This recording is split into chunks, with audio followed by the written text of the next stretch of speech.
কৃষ্ণ সেবায় যার ধ্যান, কৃষ্ণ সেবা যার কাজ, কৃষ্ণই যার সংসার, তাকে ঘিরেই তো সব কিছু। রাধে রাধে বন্ধুরা।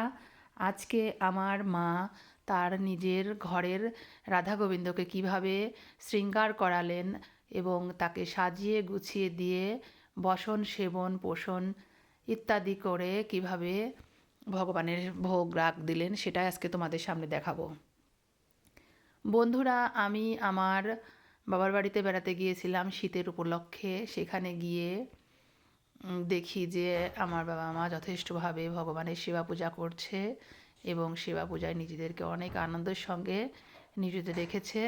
তারা বয়স হয়ে গেছে, তারপরেও কিন্তু শরীরে অনেক ব্যথা, অনেক রোগ বালাই ইত্যাদি সঙ্গে করে নিয়ে তারা ভগবানের সেবা পূজা চালিয়ে যাচ্ছে। আসলে ভগবানকে যারা ভালোবাসে তারা শরীর ভালো কি মন্দ, শারীরিক কোনো সমস্যাটাকে সমস্যা মনে করে না। ভগবানকে যদি ভালোবাসতে না পারে, একদিন ভগবানের সেবা যদি দিতে না পারে, সেটাকে সমস্যা বা সেটাকে কষ্ট বলে মনে করে। তাই তারা বেঁচে থাকা অবধিতে ভগবানের সেবা কাজ চালিয়ে যাওয়ার জন্য ভগবানের কাছে নিয়মিত প্রার্থনা করে থাকে। আমার বাবার বাড়ি বাংলাদেশের পাবনা জেলার ঈশ্বরদী থানার মোলাডুলি গ্রামে। আমি আজ 2025 সালের শীতের শুরুতে সেখানে গেলাম এবং বেশ ঠান্ডা পড়ছে ওই অঞ্চলে। সেই ঠান্ডা এলাকায় গিয়ে ভালোই ঠান্ডা বোঝা গেল।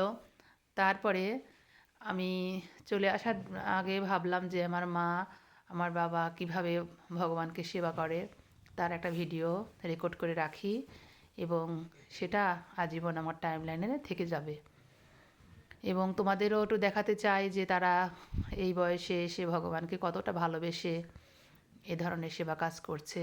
দেখছো বন্ধুরা, রাধা গোবিন্দকে কিভাবে পোশাক পরাচ্ছে। যে পোশাকটা পরানো দেখছো রাধারানীর হয়ে গেছে, এবার ভগবান কৃষ্ণের হচ্ছে। সেই পোশাকটা নিজে হাতে মা ক্রুশ কাটা দিয়ে বুনিয়েছে। এভাবে কত রকমের পোশাক যে মা বুনিয়ে দিয়েছে, সেলাই করেছে এবং মনের মাধুরী মিশিয়ে ভগবানের পোশাক তৈরি করেছে। সেগুলো পরাচ্ছে, সেগুলো পরিয়ে মা অনেক আনন্দ পায় এবং আশা করি ভগবানও খুশি হয়। ভগবানকে সুন্দর করে পোশাক পরিয়ে দিচ্ছে।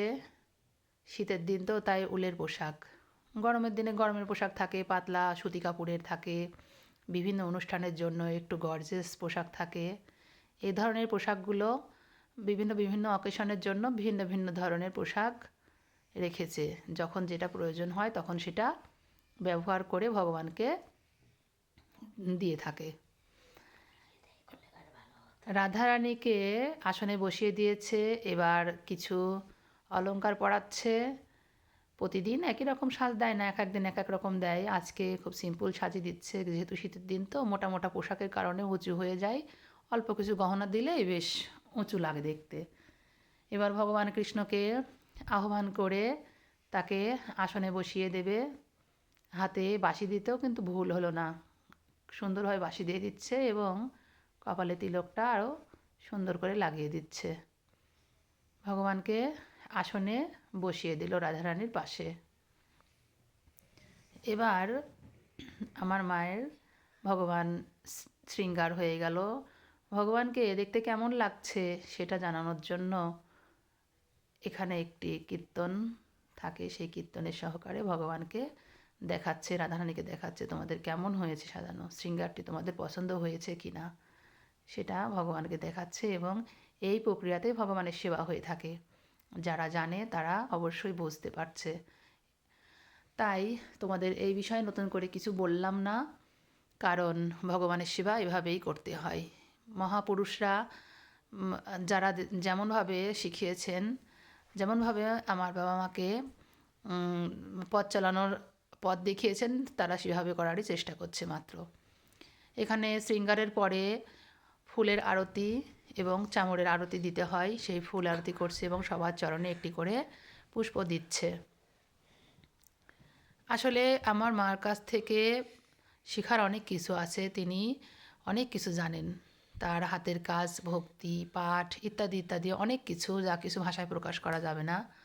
তাই সেগুলো আমি শেখার অনেক চেষ্টা করছি, যাতে এক অংশ একটু করতে পারি।